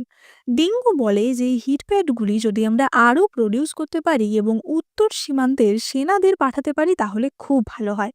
এছাড়াও লুনা মহারাজকে পেনিসিলিন থেকে ওষুধ বানানোর ফর্মুলাও বলে দেয় যাতে অনেক লোককে বাঁচানো যাবে। মহারাজ বলেন যে তুমি সত্যিই খুব ট্যালেন্টেড, এবার বলো যে তুমি আমার কাছে কি রিওয়ার্ড চাও। লুনা বলে যে মহারাজ, আমি ভেবে নিয়েছি আমি কি চাই, আমি ডিভোর্স চাই। রাজা একটু অবাক হয় এবং বলে যে এখনো অবধি কোনো মহিলাই ডিভোর্সের জন্য প্রথম উদ্যোগ নেয়নি, তুমি আরেকবার ভেবে দেখো। লুনা বলে যে আমি ভালো করেই ভেবে দেখেছি, ভালোবাসা ছাড়া দুটো মানুষের কেবলমাত্র সম্পর্কের খাতিরে এক ছাদের তলায় থাকার কোনোই মানে হয় না। আমি জানি যে এই নিয়ে অনেক সমালোচনা হবে, কিন্তু আমি সেই সব মহিলাদের কাছে একটা উদাহরণ হতে চাই যে তুমি সবার ভালোর জন্য বিয়ে নিশ্চয়ই করতে পারো, কিন্তু সেটা যদি একটা হ্যাপি ম্যারেজ না হয় তাহলে নিজের ভালো থাকা স্বাধীনতা বেছে নেওয়াই শ্রেয়। ডিঙ্গু লুনার কথা শুনে খুবই অবাক হয় এবং সে মনে করে যে সত্যি এই রকম সাহসী মহিলা খুবই রেয়ার, এবং ডিঙ্গু লুনাকে লুনার প্রিয় ডোরিয়ান ফলও উপহার স্বরূপ দেয়, যেটা কিনা তখন খুবই রেয়ার একটা ফল ছিল। এবার লুনা ডিঙ্গুকে জিজ্ঞাসা করে যে যে হুনেরা সেদিন আক্রমণ করেছিল তাদের কি কোনো খোঁজ পাওয়া গেছে? ডিঙ্গু তাকে জানায় যে ইনভেস্টিগেশন চলছে। লুনার তখনই মনে পড়ে নভেল এসে পড়েছিল যে ডিঙ্গু এই হুন আক্রমণ প্রতিহত করতে গিয়েই মারা যাবে, কিন্তু কোন বিশ্বাসঘাতক এই কাজটা করেছিল সেটা সে মারা যাওয়ার আগে বলে যেতে পারেনি। তাই জন্য লুনা বিশ্বাসঘাতকের নামটা জানে না। লুনা বারবার ডিঙ্গুকে বলে যে আপনাকে খুব সাবধানে থাকতে হবে, এবং সে ডিঙ্গুকে তার বানানো একটি পিস দেয় আত্মরক্ষা করার জন্য এবং সেটা চালাতেও শিখিয়ে দেয়। এবার অবভিয়াসলি এই পয়েন্টে ডিঙ্গু লুনাকে বেশ পছন্দ করতে শুরু করেছিল, তাই জন্য ডিঙ্গু দেরি না করে সোজা লুনার বাবার কাছে যায়। কিন্তু সে নিজের বিয়ের প্রস্তাব নিয়ে যায়নি, সে লুনার ভালোর জন্যই গেছিল। ডিঙ্গু লুনার বাবাকে গিয়ে বলে যে লুনাকে কিভাবে বিয়ের পর থেকেই অবহেলিত হতে হয়েছে, অপমানিত হতে হয়েছে। ডিঙ্গু জিজ্ঞাসা করে যে আপনি বাবা হয়েও সেই ব্যাপারে কি কিছুই জানেন না? এবং আমরা তখন অতীতের দৃশ্য দেখতে পাই, অ্যাডিসন যখন তাদের বাড়িতে এসেছিল সে তো কেলিকেই তার রক্ষাকর্তা ভেবেছিল এবং তাকেই নিজের স্ত্রী করতে চেয়েছিল। কিন্তু লুনা তখন তার বাবার কাছে জিদ ধরে বসে যে সে অ্যাডিসনকেই বিয়ে করবে। তার বাবার তাতে একদমই মত ছিল না। কিন্তু লুনা বলেছিল অ্যাডিসন ছাড়া আমি কাউকেই বিয়ে করব না। তখন তার বাবা বাধ্য হয়ে রাজি হয় এবং বলে যে ঠিক আছে, বিয়ে তুমি করো, কিন্তু বিয়ের দিন থেকে আমাদের মধ্যে বাবা মেয়ের কোনো সম্পর্ক থাকবে না। লোনার বাবা বলে যে এত জিদ করে যাকে বিয়ে করলো তাকেই আবার নাকি এখন ডিভোর্স দিয়ে দেবে, এই হচ্ছে ওর মতিগতি। তখন ডিঙ্গু তাকে বুঝিয়ে বলে যে আসলে অ্যাডিসনই তাকে অবহেলা করে এবং লুনা এই ডিভোর্সটা ডিজার্ভ করে। ডিঙ্গু বলে যে তোমাদের বাবা আর মেয়ে দুজনেরই একরকম মেজাজ, যতক্ষণ না কেউ একজন ঝুঁকছে তোমাদের সম্পর্ক ঠিক হবে না। তুমি কি চাও সারা জীবন তোমাদের সম্পর্ক এমনই থাকুক?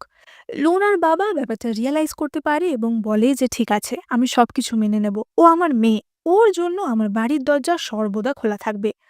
অন্যদিকে আমরা লুনাকে দেখতে পাই যে কিনা বুলেট বানাচ্ছিল। তখনই অ্যাডিসন সেখানে আসে এবং বলে যে তোমাকে কতবার আমি বলেছি না যে অন্য পুরুষের সাথে মিশবে না, তাও তুমি আমার কথা শোনো না। এবং অ্যাডিসন লুনার গলা টিপে ধরে এবং বলে যে যতই তুমি আমাকে অপছন্দ করো না কেন, তুমিই আমার স্ত্রী। এবং সে জোর করে লুনাকে বিছানায় নিয়ে যায় এবং তাকে কিস করতে যায়। কিন্তু তখনই খবর আসে যে মহারাজের থেকে বার্তা এসেছে এবং লুনা অ্যাডিসনকে লাথি মেরে সরিয়ে দেয়। মহারাজের থেকে বার্তা আসে যে তিনি অ্যাডিসন এবং লুনার ডিভোর্সটা মেনে নিয়েছেন। কিন্তু অ্যাডিসন এই ডিভোর্স মেনে নিতে পারে না এবং লুনার হাত ধরে বলে যে এমন কেন করলে। লুনা বলে যে আমি তোমার স্ত্রী নই, তাই একদম আমাকে আর টাচ করবে না। এই বলে সে চলে যায়। কিন্তু অ্যাডিসন ব্যাপারটা একদমই মানতে পারেনি। সে ৩ দিন ধরে তার বাবার প্রাসাদের সামনে ধর্ণা দিয়ে বসে থাকে যাতে এই ডিভোর্সের সিদ্ধান্তটা ফিরিয়ে নেওয়া হয়। কিন্তু তাকে বলা হয় যে লুনা যদি না চায় তাহলে আর কিছুই করা যাবে না। অন্যদিকে ডিঙ্গু লুনাকে তার বাবার বাড়ি নিয়ে যাওয়ার জন্য এসেছিল। তখনই সেখানে অ্যাডিসন আসে এবং বলে যে লুনা, তুমি কি ডিঙ্গুর জন্যই আমাকে ডিভোর্স দিলে? লুনা বলে যে এরকম কিছু না, তোমাকে আমার পছন্দ না তাই জন্য আমি তোমাকে ডিভোর্স দিয়েছি। তুমি কি আবার এখানে সিম্প্যাথি নিতে এসছো? আমাকে আর জ্বালিও না। ডিঙ্গু লুনার হাত ধরে বলে যে চলো। কিন্তু তখনই অ্যাডিসনও লুনার হাত ধরে নেয় এবং তার হাত ছাড়ে না, তাকে সেখান থেকে যেতে দেয় না। ডেঙ্গু তাকে বলে যে লুনা তোমাকে স্পষ্ট করেই যা বলার বলেছে, ওর হাত ছাড়ো। অ্যাডিসন ডেঙ্গুর কথায় তার হাত ছেড়ে দিতে বাধ্য হয়, কিন্তু বোঝাই যাচ্ছিল যে সে খুব কষ্ট পেয়েছিল। এবার কেলি ভেবেছিল যে লুনার বাবা তাকে ফিরিয়ে নেবে না, কিন্তু লুনার বাবা নিজে এসে তাকে বাড়ি নিয়ে যায়। এমনকি লুনার বাড়ি ফেরার আনন্দে তার বাবা পার্টিও রেখেছিল। অন্যদিকে কেলি তো এমনি হিংসায় জ্বলছিল। তারপর সে আবার জানতে পারে যে রাত থেকে অ্যাডিসন লুনার ঘরেই পড়ে আছে। অ্যাডিসন লুনার ঘরে বসে মদের নেশায় বুঁদ হয়েছিল। সে কেলিকে সেখানে দেখে লুনা ভাবে এবং বলে যে লুনা, তুমি এসে গেছো, আমাকে ক্ষমা করে দাও, আমি বদলে যাব। কেলি বলে যে রাজকুমার, আপনি ভুল ভাবছেন, আমি কেলি। অ্যাডিসন বুঝতে পারে যে এটা লুনা না এবং সে কেলিকে সরিয়ে দিয়ে লুনার বিছানায় শুয়ে পড়ে। কেলি ভাবে যে লুনা, একে একে তুমি সবার সামনে আমাকে খারাপ করেছো, তুমি আসল শয়তান। এরপর আমি যা করতে চলেছি তার জন্য আমি দায়ী থাকবো না। এবার আমরা এর পরের দৃশ্য দেখতে পাই যেখানে কেলি এবং এডওয়ার্ড একসাথে ছিল এবং কেলি এখন অ্যাডিসনের মিলিটারি সংক্রান্ত তথ্য এডওয়ার্ডকে সাপ্লাই করত। কেলি ভেবেছিল যে অ্যাডিসন মরে গেলে সে এডওয়ার্ডের রানী হয়ে থাকবে। এবার আমরা রাজসভার দৃশ্য দেখতে পাই যেখানে মহারাজ মিলিটারি রেশন চুরি হওয়ার জন্য অ্যাডিসনকে বকা দিচ্ছিল, কিন্তু এটা আসলে এডওয়ার্ডেরই চাল ছিল। এডওয়ার্ড তখন বলে যে বাবা, গত রাতেই আমি নজরদারি করার সময় 5টা মাল ভর্তি গাড়ি দেখতে পাই। সেগুলি কিছু চোরেরা চুরি করে নিয়ে যাচ্ছিল এবং সেগুলোর ভেতর আমাদের মিলিটারি রেশন ছিল। আমি চোরদের মেরে সেই মাল উদ্ধার করেছি। মহারাজ এডওয়ার্ডকে বাহবা দেয়। এবার সেই সময় সেখানে ডিঙ্গো উপস্থিত হয় এবং বলে যে 1 মাসের মধ্যেই চায়নায় শীতের আগমন হতে চলেছে। প্রতি বছর শীতের সময় হুনরা আমাদের আক্রমণ করে, কারণ হুনরা শীত ভালোই সহ্য করতে পারে, কিন্তু আমরা সেটা পারি না। এই বছর লুনার আবিষ্কার করা জিনিসগুলোতে আমাদের বেশ সুবিধা হবে, কিন্তু তাছাড়াও যদি আমাদের কাছে কিছু অস্ত্র হতো তাহলে ভালো হতো। মহারাজ বলে যে হুনরা কিন্তু খুবই সাহসী জাতি, ওরা যুদ্ধবিদ্যায়ও খুবই পারদর্শী। ওদের ঠেকাতে আমরা আর কি করতে পারি, তোমরাই কিছু বুদ্ধি দাও। ডিঙ্গো বলে যে আমার মনে হয় লুনা আমাদের সাহায্য করতে পারবে। অ্যান্ডারসন সঙ্গে সঙ্গে বলে ওঠে যে মহারাজ, লুনাকে এত বড় দায়িত্ব দেওয়া ঠিক হবে না। মহারাজও বলে যে ঠিকই, লুনা একটা মেয়ে হয়ে যুদ্ধ সংক্রান্ত দায়িত্ব সামলাতে পারবে না। তখনই ডিঙ্গু বলে যে না মহারাজ, আপনার এই ধারণা ঠিক না। এবং সে লুনার বানানো পিস্তলটা মহারাজকে দেখায় এবং সে বলে যে লুনা যদি এইটা বানাতে পারে নিশ্চয়ই সে আরো অনেক কিছু বানাতে পারবে। মহারাজ বলে কিন্তু তুমি কি এই অস্ত্রটা কখনো ব্যবহার করে দেখেছো? এটা কি আদেও কাজ করে? এডওয়ার্ড বলে ওঠে যে মহারাজ তাহলে লুনাকেই ডাকা হোক। এবং মহারাজ লুনাকে ডেকে পাঠান এবং পিস্তল কিভাবে ব্যবহার করতে হবে তা জানতে চান। লুনা বলে যে পিস্তলটা আত্মরক্ষার জন্য ঠিক আছে, কিন্তু যুদ্ধক্ষেত্রে এটা ব্যবহার করা যাবে না। এডওয়ার্ড তখনই লুনাকে খোঁটা দিতে শুরু করে এবং সে বলে যে তুমি আমার কাকাকে এইসব দেখিয়ে বোকা বানাতে পারবে, কিন্তু আমাকে পারবে না। এইসব জিনিসে যে কিছুই হয় না সেটা আমি জানি। তোমার যদি ক্ষমতা থাকে তাহলে এটা এক্ষুনি প্রয়োগ করে দেখাও, আমার উপরই প্রয়োগ করে দেখাও, আমিও দেখতে চাই যে এটাই কিছু হয় কিনা। এবং লুনা তখনই এডওয়ার্ডের দিকে নিশানা করে। এডওয়ার্ডের থেকে একটু সাইডে সে গুলি চালায়, যেটা কিনা এডওয়ার্ডের গাল ঘেঁষে বেরিয়ে যায় এবং একটা থামে গিয়ে লাগে এবং সেই থাম ফুটো হয়ে যায়। সবাই বুঝতে পারে যে এই যন্ত্রের কি ক্ষমতা। লুনা কোনো ভাঁওতা দিচ্ছিল না। লুনা বলে যে কিন্তু যুদ্ধের জন্য আমি অন্য একটা অস্ত্র বানাতে পারবো, মেশিন গান। এই যন্ত্র বানালে হুনদের আর কিচ্ছু করার থাকবে না। মহারাজ এতে এতটাই প্রসন্ন হন যে লুনাকে সেনাবাহিনীতে থার্ড জেনারেল পদে মোতায়েন করেন। লুনাই প্রথম মহিলা হয় যে কিনা সেনাবাহিনীতে বা রাজ দরবারে কোনো পদ পেল। এবার মহারাজ ডিঙ্গু এবং অন্যান্যদের তাদের রেসপন্সিবিলিটি ভাগ করে দেন। তিনি ডিঙ্গুকে বলেন যে তুমি উত্তর সীমান্তের সমস্ত দায়িত্ব নেবে। লুনা বিভিন্ন নতুন অস্ত্র মেশিন গানের ডিজাইন বানাবে, সেগুলো প্রোডাকশনের দায়িত্ব নেবে অ্যাডিসন। এবং সেই অস্ত্রগুলো দিয়েই উত্তর সীমান্তে হুনদের সাথে যুদ্ধ করা হবে। লুনা বলে যে আমিও উত্তর সীমান্তে যেতে চাই, আমি ওখানে গেলে ওখানের ব্যাপার-স্যাপার আরো ভালো করে বুঝতে পারবো এবং সেই অনুযায়ী বিভিন্ন অস্ত্র বানাতে পারবো। কিন্তু তখনই এডিসন বলে যে না, একটা মেয়ের পক্ষে উত্তর সীমান্তে যাওয়াটা একদমই ভয়ানক একটা ব্যাপার। কিন্তু তখনই ডিঙ্গো বলে যে ঠিক আছে, আমি তোমাকে আমার সাথে নিয়ে যাব আর তোমাকে প্রোটেক্ট করার সমস্ত দায়িত্ব আমার। এবং মহারাজও এই কথায় রাজি হয়। এবার অ্যাডিসন তো মনে মনে খুবই পস্তাচ্ছিল যে এই মেয়েকে আমি এতদিন ইগনোর করেছি এবং সে লুনার সাথে কথাও বলতে যায়। কিন্তু লুনা তাকে কোনো পাত্তা দেয় না এবং বলে যে আজ থেকে আমরা একে অপরকে চিনি না, আমার সাথে একদম কথা বলতে আসবে না। এবার অন্যদিকে লুনা মেশিন গান তৈরির ব্লুপ্রিন্ট বানিয়ে ফেলে এবং সে সেটাই জেনারেল ডিঙ্গুকে দিতে যাচ্ছিল। কিন্তু তখনই শত্রুপক্ষের লোকেরা তাকে কিডন্যাপ করে নেয়। চুইয়া তাড়াতাড়ি এসে ডিঙ্গু এবং অ্যাডিসনকে খবরটা দেয়। এবার আমরা দেখতে পাই যে হুন সেনারা লুনাকে বেঁধে রেখেছিল এবং তার থেকে নতুন অস্ত্রগুলির ব্লুপ্রিন্ট চাইছিল। লুনা তখন মনে মনে ভাবে যে কিন্তু হুন সেনারা এই অস্ত্রের কথা জানলো কি করে? যখন অস্ত্র নিয়ে কথা হচ্ছিল তখন তো মাত্র 4 জন আমরা ছিলাম, আমি, মহারাজ, এডিসন, ডিঙ্গু আর এডওয়ার্ড। এবং লুনা বুঝতে পারে যে তার মানে এডওয়ার্ডই হচ্ছে সেই বিশ্বাসঘাতক। এবার তখনই সেখানে কেলি আসে। লুনা বলে যে কেলি, তোমার সাথে আমার শত্রুতা, তাই বলে তুমি হুনদের সাথে হাত মেলাবে? তুমি জানো এর পরিণতি কি হতে পারে? আর তুমি ভেবো না যে আমি জানি না যে তোমার পিছনে এডওয়ার্ডের হাত আছে। কেলি তাকে এক লাথি মেরে বলে যে কি বলছোটা কি, তাড়াতাড়ি আমাকে অস্ত্রের নকশাগুলো দাও। কিন্তু লুনা কেলির হাতে থুতু ছিটিয়ে বলে যে তোমাকে আমি ঘন্টা দেব। তখনই একজন হুন লুনার গলায় তলোয়ার ধরে এবং বলে যে নকশা না দিলে তোমাকে এক্ষুনি মেরে ফেলা হবে। লুনা বলে যে ঠিক আছে আমি দিচ্ছি, তার আগে আমার হাতটা তো খোলো, আমি তো জিনিসটা এমন জায়গায় লুকিয়ে রেখেছি যেটা তোমরা খুঁজে পাবে না। এবং তখনই সে তার পকেট থেকে একটি বাঁশের তৈরি কেস বার করে এবং বলে যে এর মধ্যেই নকশাগুলো আছে, ওই দড়িটা ধরে টানলেই বাক্স খুলে যাবে। কিন্তু আসলে এটা একটা বোম ছিল। তারা দড়ি ধরে টানতেই লুনা সেখান থেকে বেরিয়ে যায় এবং বম ব্লাস্টে ওই 2 জন হুন সৈন্য মারা যায়। ততক্ষণে অ্যাডিসন এবং ডিঙ্গুও সেখানে এসে গেছিল। লুনা অ্যাডিসনকে পাত্তা না দিয়ে ডিঙ্গুর কাছে যায় এবং তার জামার হাতায় লুকিয়ে রাখা আসল নকশাগুলো ডিঙ্গুকে দেয়। এবার ততক্ষণে তো ওই ঘর থেকে কেলিও বেরিয়ে এসেছিল এবং অ্যাডিসনকে দেখে সে অবাক হয়ে যায়। অ্যাডিসন তাকে ঠাস করে এক চড় মারে যে তুমি এত শয়তান, অন্যের খারাপের জন্য তুমি শত্রুর সাথে হাত মেলাবে। ডেঙ্গু বলে যে এই অপরাধের একমাত্র শাস্তি মৃত্যুদণ্ড। কিন্তু কেলি অ্যাডিসনের পা ধরে কান্নাকাটি শুরু করে দেয় এবং বলে যে আমি প্রেগনেন্ট, আমাদের বাচ্চাটাকে মরতে দিও না। এবং তখনই লুনা বলে যে তোমার গর্ভের সন্তানটা তো অ্যাডিসনের না, এডওয়ার্ডের। আর এই সব চক্রান্তের পিছনের আসল মাথা হলো এডওয়ার্ড। হুনরা আমাকে কিডন্যাপ করেছিল অস্ত্রগুলোর নকশা নেওয়ার জন্য, এবং সে ব্যাপারটা এক্সপ্লেন করে যে সেই দিন সভাকক্ষে তারা চারজনই ছিল, তাদের চারজনের মধ্যে একজনই বিশ্বাসঘাতক, সুতরাং সেটা নিশ্চয়ই এডওয়ার্ড। ডিঙ্গু বলে যে এক্ষুনি এডওয়ার্ডকে ধরে আনো। তার সেনাবাহিনী এডওয়ার্ডের খোঁজে যায়, কিন্তু তারা ফিরে এসে বলে যে এডওয়ার্ড পালিয়ে গেছে। কিন্তু এই লোকটা ওখানে ছিল, এবং আমরা দেখতে পাই যে তারা একটি লোককে বেঁধে এনেছিল, এবং এইটা হলো সেই লোকটা যাকে কিনা আমরা প্রথম দিন ফুলশয্যার দিনে দেখেছিলাম, যাকে লুনার ঘরে পাঠানো হয়েছিল লুনাকে ফাঁসানোর জন্য। অ্যাডিসন এবার বুঝতে পারে যে তাহলে সেই দিনও লুনার কোনো দোষ ছিল না। লোকটি স্বীকার করে যে সবকিছুই কেলি এবং এডওয়ার্ডের প্ল্যান ছিল।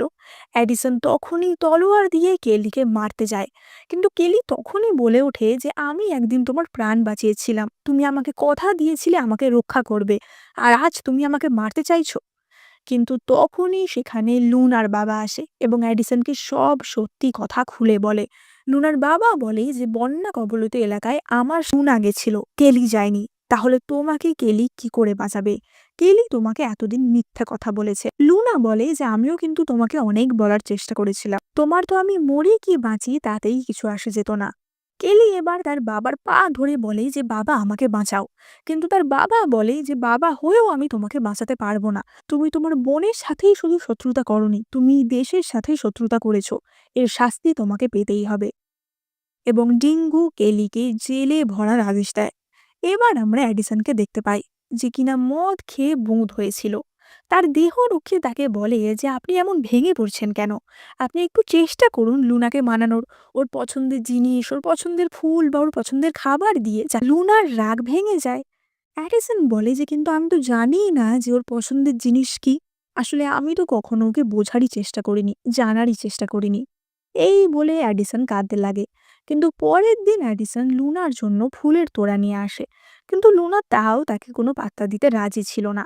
এবার সেই সময়ই সেখানে ডিঙ্গু আসে এবং লুনাকে খবর দেয় যে নতুন হাতিয়ারগুলো তৈরি, 5 দিন পর আমরা উত্তর সীমান্তে রওনা দেব। লুনা ডিঙ্গুকে কিছুক্ষণের জন্য ভেতরে গিয়ে বসতে বলে এবং সে অ্যাডিসনের সাথে কথা বলে। অ্যাডিসন তাকে বলে যে আমি তোমার কথা ভুলতে পারছি না, এবং তখনই অ্যাডিসন খেয়াল করে যে শত্রুপক্ষের একটি ব্যক্তি দূর থেকে তাদের দিকে তীর দিয়ে নিশানা লাগাচ্ছে। অ্যাডিসন বলে যে আমি যদি আমার প্রাণ দিয়ে তোমাকে বাঁচাই তাহলে কি তুমি আমাকে ক্ষমা করবে? এই কথার মানে বোঝার আগেই সেই শত্রু তাদের দিকে তীর চালায়, এবং অ্যাডিসন নিজে লুনার সামনে গিয়ে তাকে প্রোটেক্ট করে এবং নিজের বুকে দুটো তীর নেয়। সত্যি নিজের প্রাণ দিয়ে লুনাকে বাঁচায়। লুনা কিছু বুঝতে পারে না যে এটা কি হচ্ছে, সে সাহায্যের জন্য চেঁচাতে থাকে। ততক্ষণে সেই শত্রু লোকটি আবারও লুনাকে টার্গেট করে, কিন্তু ডিঙ্গু তখনই এসে যায় এবং লোকটিকে ধরে নেয়। সে লোকটিকে প্রচণ্ড পেটায় এবং জিজ্ঞাসা করে যে কার থেকে তুমি এসেছো, এবং লোকটি বলে যে এডওয়ার্ড তাকে পাঠিয়েছে। এবং ডিঙ্গু এই লোকটির কাছ থেকেই এডওয়ার্ড কোথায় লুকিয়ে আছে সেই খবর নিয়ে আসে, এবং সে এডওয়ার্ডকে ধরে মহারাজের কাছে নিয়ে আসে। মহারাজ এডওয়ার্ডকে বলে যে তুমি যা যা করেছো তার কোনো ক্ষমা নেই, এর একটাই মাত্র শাস্তি, সেটা হচ্ছে মৃত্যুদণ্ড, সে তুমি আমার ছেলেই হও কি যাই হও। এডওয়ার্ড বারবার তার বাবার কাছে ক্ষমা চাইতে থাকে, কিন্তু মহারাজা বলেন যে ওকে জেলে পাঠাও। এডওয়ার্ড বলে যে বাবা তুমি আমাকে মারতে চাও, ছোটবেলা থেকে তুমি আমাকে ইগনোর করেছো, আমার আর আমার ভাইয়ের মধ্যে তুমি সবসময় পার্সিয়ালিটি করেছো, এখন আমি যেটা করতে চলেছি সেটা তুমিই আমাকে করতে বাধ্য করলে। এবং এডওয়ার্ড একটি ছুরি বার করে রাজা মশাইকে মারতে যায়, কিন্তু তখনই ডিঙ্গু পিছন থেকে তরোয়াল দিয়ে এডওয়ার্ডকে হত্যা করে এবং এডওয়ার্ড সেখানেই মারা যায়। ওদিকে আমরা অ্যাডিসনকে দেখতে পাই যার অবস্থা খুবই শোচনীয় ছিল। চিকিৎসক বলে যে যে তীর দিয়ে তাকে মারা হয়েছিল সেটা তীব্র বিষে ভরপুর ছিল, তাই জন্য তাকে বাঁচানো যাচ্ছে না। পেনিসিলের তৈরি ওষুধও তার উপর প্রয়োগ করা হয়েছে, কিন্তু অ্যাডিসনের বেঁচে থাকার কোনো ইচ্ছাই নেই। এই সময় চিকিৎসক একটি চিঠি লুনাকে দেয় এবং বলে এটা অ্যাডিসনের জামার মধ্যে ছিল। লুনা সেটা খুলে দেখে যেটা অ্যাডিসনের সমস্ত প্রপার্টির দলিল, এবং অ্যাডিসন তার সমস্ত সম্পত্তি লুনার নামে করে দিয়ে গেছে। লুনা বলে যে তুমি আমাকে এইভাবে ঋণবদ্ধ হয়ে মারা যেতে পারো না। লুনা অ্যাডিসনের ঘরে যায় এবং বলে যে আমি তোমার থেকে কিচ্ছু নিতে চাই না, তুমি তাড়াতাড়ি বেঁচে ওঠো। এরপর আমরা কিছুদিন পরের দৃশ্য দেখতে পাই, যেখানে আমরা দেখতে পাই যে লুনা এবং ডিঙ্গু উত্তর সীমান্তে রওনা দিয়েছিল এবং তারা সেখানে তাদের যুদ্ধনীতি নিয়ে আলোচনা করছিল। তখনই সেখানে কিছু দূরে আমরা অ্যাডিসনকে দেখতে পাই। সেও যাত্রা করে উত্তর সীমান্তে এসছে। ডিঙ্গু অ্যাডিসনকে দেখতে পায় এবং অ্যাডিসন যাতে শুনতে পারে এইভাবেই সে লুনাকে জিজ্ঞাসা করে যে, লুনা, এরপরে কি তোমার বিয়ের কোনো প্ল্যান আছে? লুনা বলে যে বুদ্ধিমান ব্যক্তিরা বিয়ের থেকে দূরেই থাকে, তাই আমার কোনো বিয়ের প্ল্যান নেই। ডিঙ্গু জিজ্ঞাসা করে যে যদি অ্যাডিসন এখানে ফিরে আসে তাহলে কি তুমি অ্যাডিসনকে আর একটা চান্স দেবে? এবং লুনা বলে যে না, যেই রাস্তা আমি অলরেডি পেরিয়ে এসেছি সেখানে আমি আর ফিরে যাব না। আমি বরঞ্চ চাই নাকি আরো সুন্দর আরো বড় বানানোর চেষ্টা করব। ডিঙ্গু বলে যে ঠিক আছে, তাহলে চাই নাকি আরো বড় আরো সুন্দর বানানোর প্রচেষ্টায় আমি তোমার সাথে আছি। অ্যাডিসন বুঝতে পারে যে এখানে তার আর কোনো চান্স নেই এবং ডিঙ্গু আর লুনা তখনই সেখান থেকে উঠে রওনা দেয় এবং তাদের দুজনেরই একটাই উদ্দেশ্য ছিল তাদের দেশকে আরো সুন্দর করে গড়ে তোলা। এবং এখানেই আমাদের ড্রামাটা শেষ হয়। তো তোমাদের কি মনে হয়, লুনার কি উচিত ছিল অ্যাডিসনকে আর একটা চান্স দেওয়া, নাকি অ্যাডিসন যা যা করেছে তারপর সে এটাই ডিজার্ভ করে? কমেন্ট করে জানাতে একদম ভুলো না কিন্তু। আর তোমাদের যাদের কোরিয়ান আর চাইনিজ ড্রামা পছন্দ তারা কিন্তু এক্ষুনি লাইক, কমেন্ট, শেয়ার করে আমাকে জানিও। আর তোমরা সাবস্ক্রাইব করে দিও, না হলে কিন্তু পরের ভিডিওগুলো দেখতে পারবে। সাবস্ক্রাইব করলে আমার খুবই ভালো লাগবে। দেখা হবে পরের ভিডিওতে।